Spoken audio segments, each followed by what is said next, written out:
Aujourd'hui, je vais parler de garantie pour nos véhicules de loisirs. Peut-on avoir confiance en nos garanties?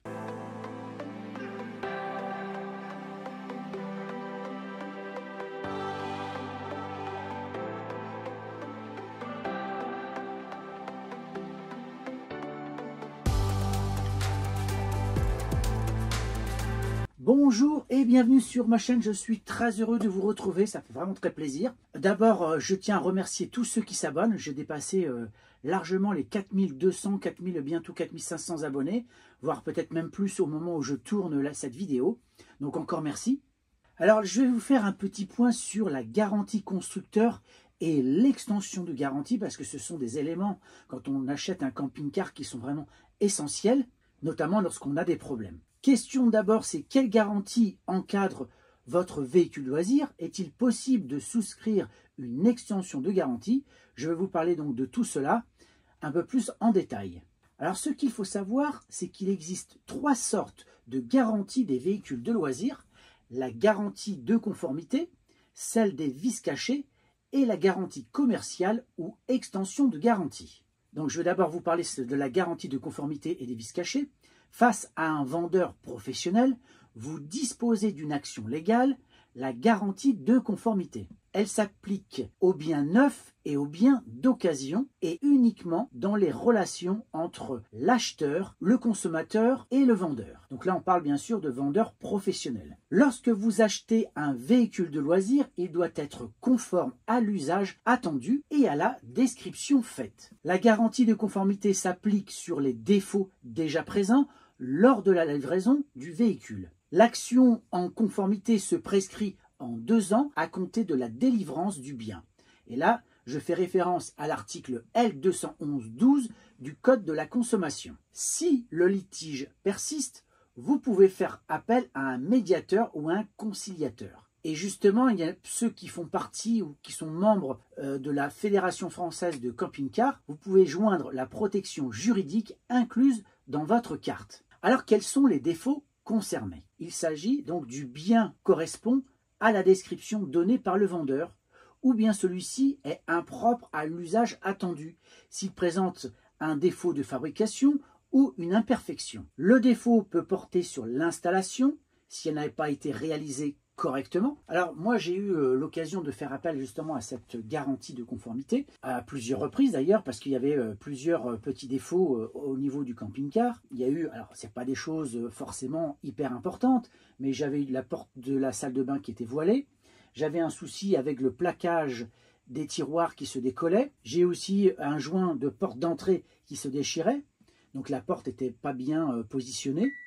Voilà, des petites choses comme ça qui ont été prises dans la garantie sans problème. Le concessionnaire n'a pas fait de problème, bien au contraire, il a été très réactif. Alors le problème, c'est quand il s'agit de pièces beaucoup plus importantes. Ça peut être par exemple une infiltration à l'extérieur, ce qui est quand même assez rare et assez exceptionnel sur des véhicules qui sont neufs. Mais on n'est pas à l'abri de ça. Et lorsqu'il faut commander des pièces bien précises, notamment des cornières, etc., ça peut demander beaucoup de temps, plusieurs mois, voire années. J'ai vu le cas pour des personnes qui ont été confrontées à ce genre de problème. Moi, en l'occurrence, il a fallu que j'attende 9 mois pour un problème de cornière. Alors, vous voyez, ça peut être très embêtant. Alors, quand vous pouvez quand même utiliser le véhicule, ça va, c'est pas trop problématique, mais parfois, le véhicule doit être immobilisé parce qu'il n'y a pas d'autre possibilité. Et là, vous avez un véhicule que vous ne pouvez pas utiliser. Alors maintenant, je vais vous parler de la garantie légale des vis cachées. La garantie légale des vis cachées s'applique quel que soit le bien acheté. Cela concerne donc les véhicules neufs comme ceux d'occasion ou achetés en promotion. Et ce, quel que soit le vendeur professionnel ou particulier. Elle vous permet d'obtenir un remboursement total ou partiel et une indemnisation en cas de dommage. Plusieurs conditions sont nécessaires à la mise en œuvre de la garantie légale des vis cachées. D'abord, le défaut doit être un défaut caché, non apparent lors de l'achat. Ça peut être aussi de rendre le bien inutilisable ou diminuer son usage. Les conditions générales de vente doivent inclure une information sur cette garantie. L'action est garantie des vis cachées s'intente par l'acquéreur dans un délai de 2 ans à compter de la découverte du vice. Et là, je fais référence à l'article 1648 du Code civil, vous pouvez aller vous y référer. L'action en garantie des vis cachées est dans un double délai. Le délai prévu par le Code civil, donc 2 ans à compter de la découverte des vis cachées, auquel il faut ajouter le délai de 5 ans qui court à compter de la vente. Article L110-4 du Code de commerce. Cette action s'intègre dans un délai de 5 ans à partir de l'achat. Passé 5 ans, ce recours ne pourra plus être défendable. En cas de litige, n'hésitez donc pas à faire une assignation en justice. Donc là, on parle d'un acte judiciaire confié à un avocat. Et là, il faut compter entre 1000 et 1500 euros pour toute la prise en charge du dossier, entre 250 et 300 euros pour l'assignation seule. Donc cela vous permet de ne pas vous retrouver hors délai si le litige perdurait. Après les 5 ans de délai, il ne vous reste plus qu'à trouver un accord à l'amiable. Alors surtout, n'oubliez pas de demander une trace écrite. Ça, c'est essentiel. Maintenant, je vais aborder les garanties des véhicules de loisirs. Il s'agit de la garantie commerciale ou extension de garantie. La garantie commerciale, plus communément appelée extension de garantie, est un contrat optionnel prolongeant votre garantie initiale de 2 ans. Celle-ci permet de rembourser, remplacer ou réparer le bien acheté. Les conditions sont fixées par le vendeur et doivent apparaître clairement dans le contrat de garantie. Celui-ci doit indiquer les pièces couvertes par cette garantie, la durée et l'étendue territoriale, la procédure pour la mettre en œuvre. Alors là, il faut faire très attention et lire attentivement votre contrat. Moi, j'ai un contrat Optoven qui couvre plutôt pas mal ce type de problématique. Encore que j'ai eu un problème à mon niveau, c'était un bruit que j'avais à l'avant du véhicule et en fait, j'avais des fixations sous le tableau de bord qui commençaient à bouger et qui allaient certainement casser. Donc j'en ai remplacé une et je me suis dit, j'avais tellement galéré, je dis je vais faire appel à l'extension de garantie pour le faire. Donc moi je pensais que c'était pris en charge. Je demande au concessionnaire de faire le nécessaire, de vérifier d'abord ce que j'ai fait moi et ensuite de faire la même chose de l'autre côté. Et en fait au retour, j'avais une belle facture pour ce travail d'environ 500 ou 600 euros, juste pour changer une petite pièce, donc remplacer cette pièce par un gros écrou. Eh bien, il y a eu un temps de travail quand même assez conséquent.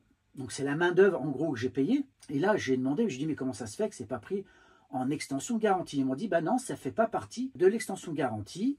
C'est du confort, ça n'a rien à voir avec quelque chose, par exemple une infiltration ou un gros problème de moteur. C'est de la petite réparation. Donc ça, c'était pour ma pomme. Donc c'est pour ça qu'il faut vraiment bien vérifier dans le détail tout ce qui est pris en compte. Parce qu'il y a des contrats où finalement il y a plein de choses qui sont hors prise en charge et au final vous vous trouvez à payer une extension de garantie qui ne va pas bien vous prendre en charge. Alors dans le domaine des véhicules de loisirs, elle est souvent proposée aux clients qui auront souscrit un prêt pour l'achat partiel ou total de leur véhicule. Dans ce cas, sa durée sera en général en fonction de celle du prêt contracté. Et là, c'est vraiment une chose qu'il faut faire.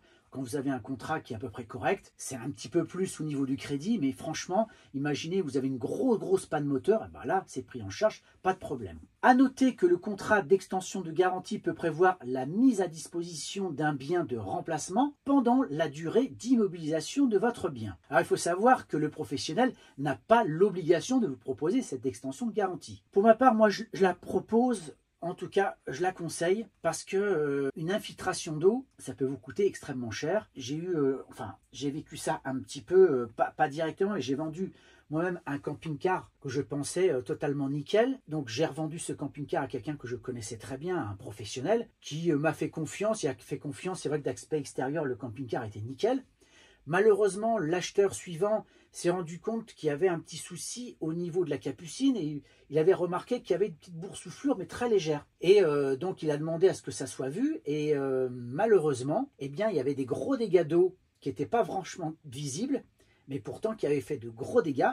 Et là, il y en avait pour 7 à 8 000 euros de travaux. Donc imaginez un petit peu ce que ça peut vous coûter si vous-même vous avez un véhicule comme ça qui a dépassé les 2 années de garantie constructeur, où vous vous retrouvez avec ce genre de problématique. Alors par contre, ce qu'il faut savoir, c'est que quand on a une extension de garantie, il faut bien faire attention à bien suivre les recommandations d'entretien du véhicule, notamment le test d'étanchéité, mais aussi au niveau de la motorisation, faire les vidanges, etc., remplacer la courroie de distribution quand l'échéance arrive.